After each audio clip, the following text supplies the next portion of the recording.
নমস্কার বন্ধুরা, খিদে সাথীতে আপনাদের সবাইকে স্বাগত। আজকে একটা দুর্দান্ত স্বাদের বরবটি বানাবো। একঘেয়েমি বরবটি খেতে খেতে একেবারেই বাচ্চার থেকে বড়রা সবাই বোর হয়ে যাচ্ছে। এইভাবে বানিয়ে নিন। বরবটিগুলোকে হালকা করে ভেজে তুলে নিলাম। এদিকে মশলা দিচ্ছি, দেখুন, আদা, তার সঙ্গে টমেটো, গোটা জিরে, টক দই আর একটু খাস চাল নিয়েছি, আর কয়েকটা কাঁচা লঙ্কা, শুকনো লঙ্কা একটা, ভালোভাবে পেস্ট করে নিয়ে শুকনো লঙ্কা ফোড়ন দিয়ে পেঁয়াজটা ভেজে নিয়ে সমস্ত মশলাটা দিয়ে দিলাম। আর কি নুন, চিনি আর একটু পরিমাণ হলুদ গুঁড়ো দিয়ে ভালোভাবে জল দিয়ে মশলাটা তৈরি করে নিন।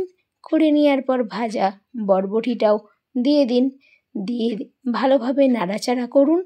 আর অল্প পরিমাণ একটু ছানা নিয়েছি, ছানা নিয়ে ওপর থেকে দিয়ে দিন। বেশ ভালো করে ছোট ছোট করে টুকরো টুকরো করে গুঁড়ো গুঁড়ো করে দিয়ে দেবেন। দেওয়ার পর আলতো হাতে একটু ভালো করে নাড়াচাড়া করুন। জলটা শুকনো হলেই সার্ভ করুন।